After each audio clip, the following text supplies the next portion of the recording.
All right, everyone. I'm here with my friend Tyler O'Day. Basically, I just want my first question for you is just why don't you tell me about, well, first of all, where are you having this Zoom meeting being recorded? I think it's a pretty big deal for people from Oklahoma. Sure. We are at the Empire State Building. Um, I am social media manager for the Empire State Building and the Empire State Realty Trust, which owns and operates the Empire State Building and other properties here in Manhattan.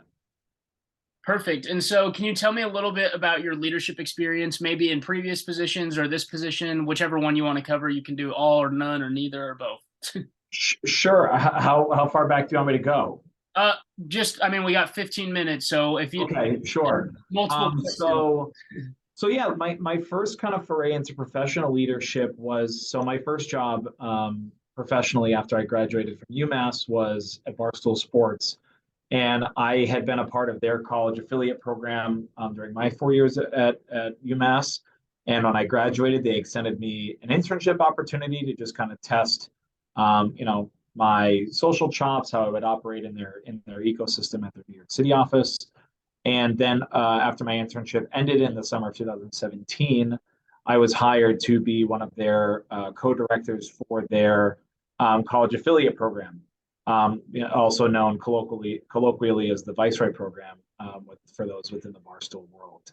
So it was a big lift. The program before myself and two of my other colleagues had been hired only was existing at about 72 schools.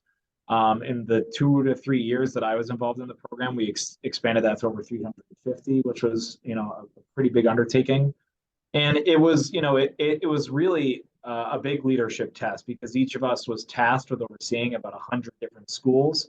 And at those schools, you could be dealing with between one to, four-ish people on each of those teams. So you're looking at, about 500 people that you'd be, kind of responsible for getting back to, which was pretty intense. And we had to, every school you have to deal with it differently. You have to look at what their campus culture is like, what Barstool is viewed as on campus. You really had to work with a lot of different personality types. So I think, that personality, or sorry, that position at Barstool really lent itself to learning how to deal with people from all different walks of life and backgrounds, in a professional setting. For sure. And now I'm sure you manage a team as well. Do you have people that work underneath you currently? Yeah, so right now I have two marketing coordinators who report to me here at ESRT, one of whom really focuses on our influencer relations. So at the Empire State Building, we have hundreds of influencers visit every year. So Gabriella is her name. She kind of coordinates those influencer visits to make sure that we're getting the most out of their visit and helping proliferate the Empire State Building.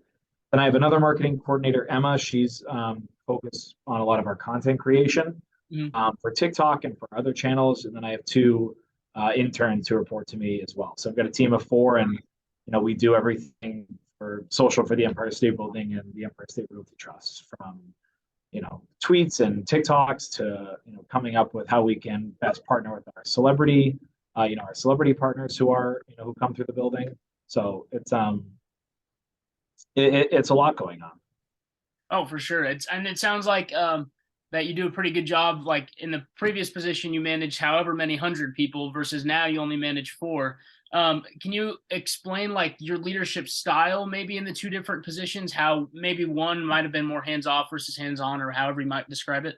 Yeah, I mean, so it's interesting. At both places, people are paying attention to what's going on. At a place like Barstool, you have to, anyone who's familiar with the company knows that Barstool has, a target on its back, and people who are detractors to the brand are looking for a slip up. And it doesn't matter if it comes from the top of the chain to, like I said, a campus representative. So you had to be really tuned in and really hands on as to what they were talking about on their campuses, because at the end of the day, you were liable for what they were saying.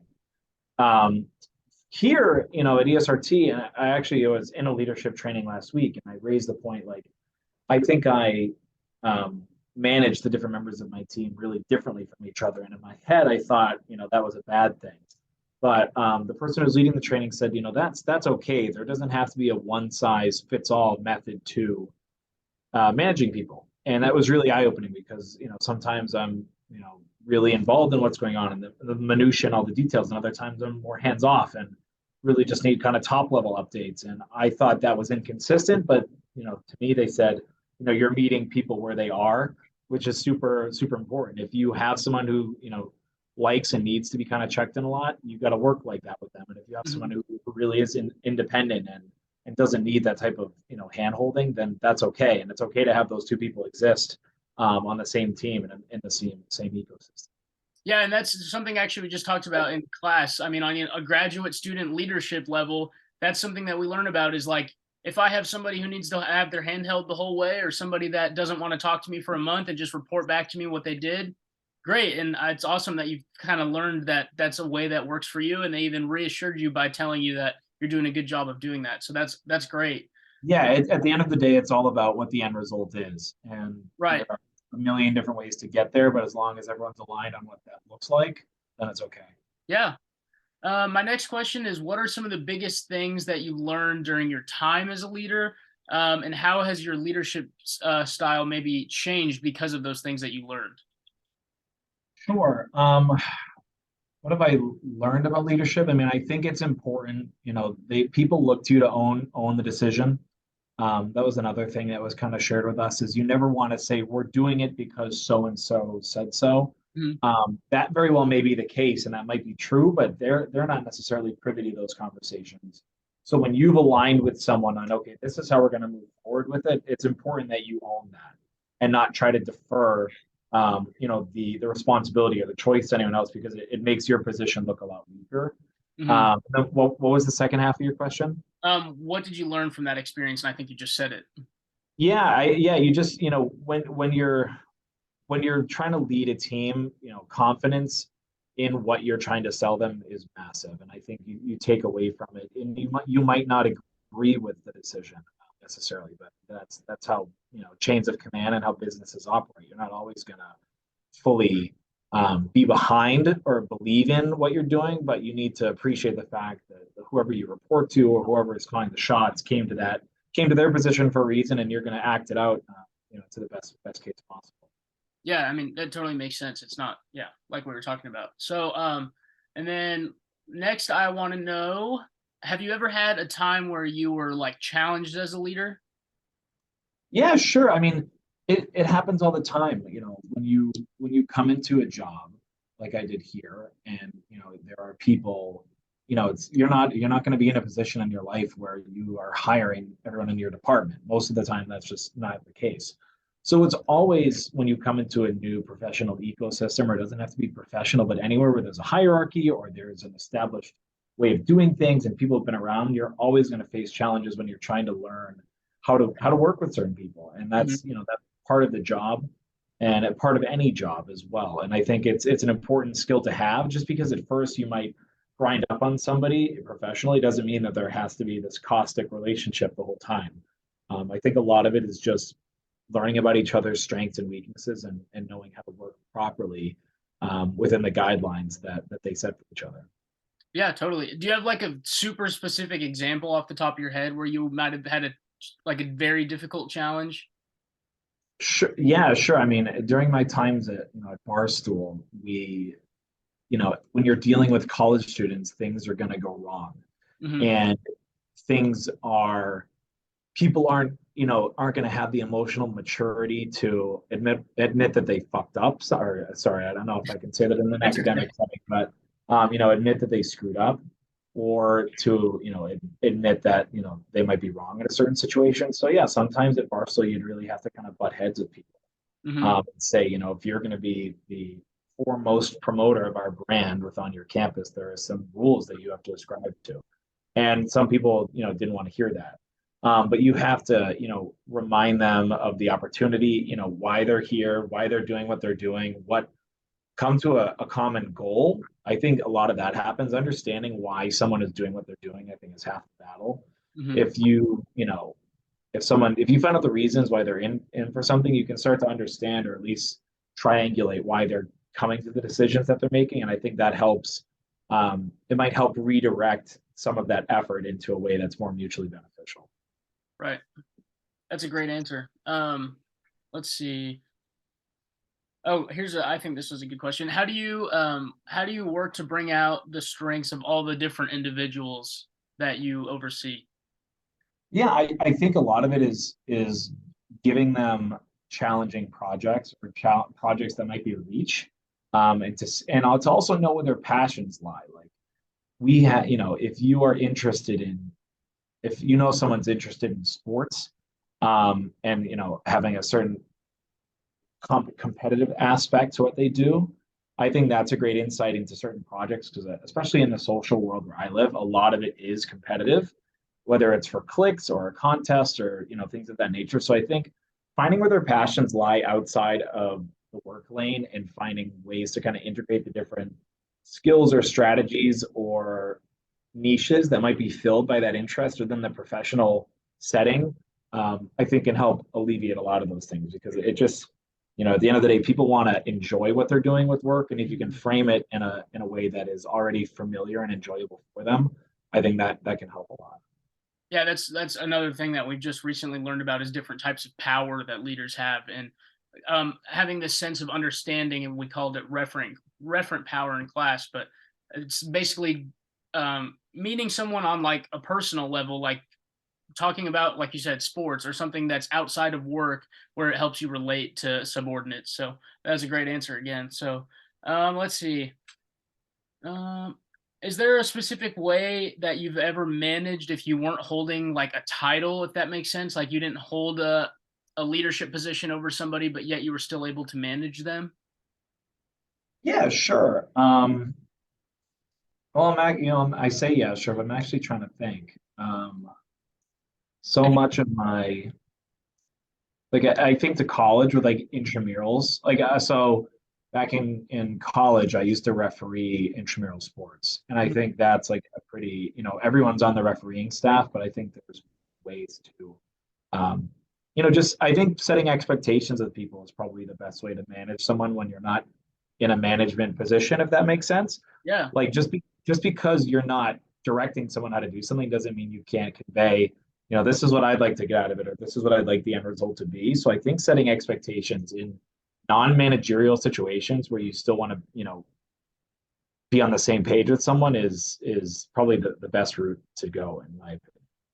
Yeah, no, I think that's actually a great answer. It's like not just you as a referee, but anybody who might ever be a referee, they have to manage by setting that expectation, just like you said, whether they're going to call a tight game and blow the whistle every time that someone like does a hand, Right. or vice versa, and they're going to swallow their whistle and never blow it. So I think that's actually a fantastic answer. Yeah, it's yeah, it's about setting expectations and being and again being on the same page. Like you said, I think the refereeing thing is actually a great metaphor. It's like if you've got one referee, letting the game play and another one calling everything, it's going to seem like there's a massive disconnect, obviously. So, Hmm. and disconnects in life, professionally, um, romantically, etc. None of it leads to good things.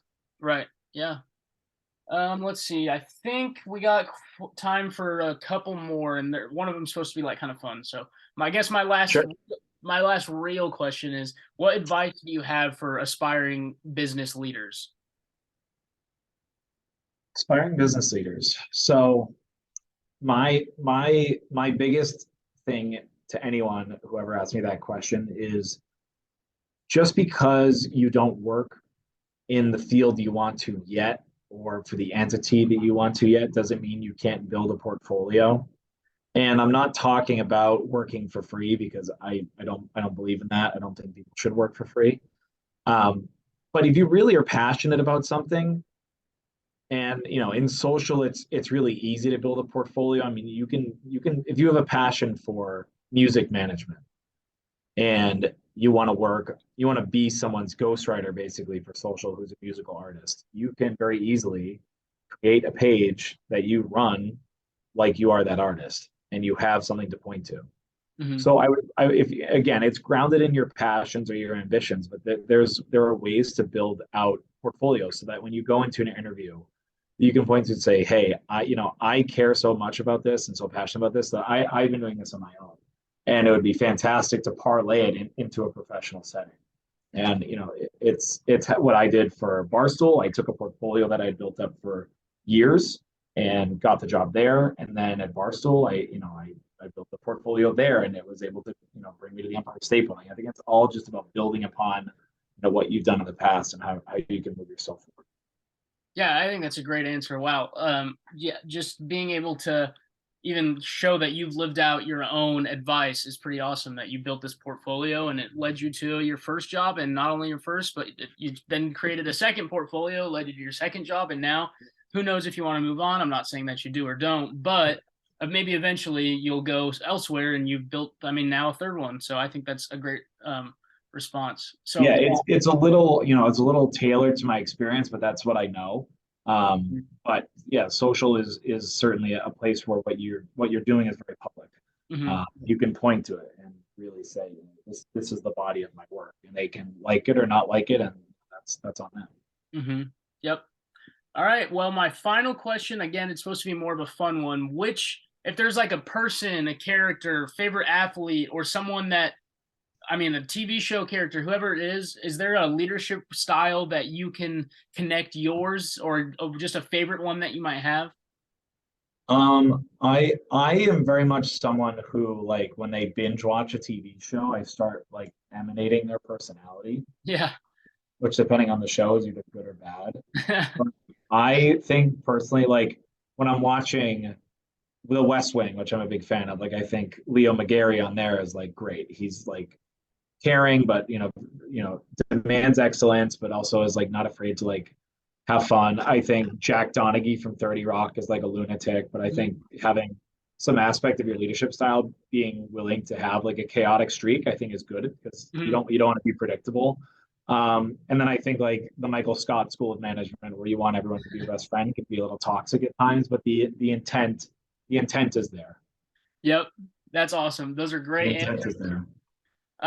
And Tyler, I just wanted to thank you so much for attending today. If you want to wave to the class and say your goodbyes.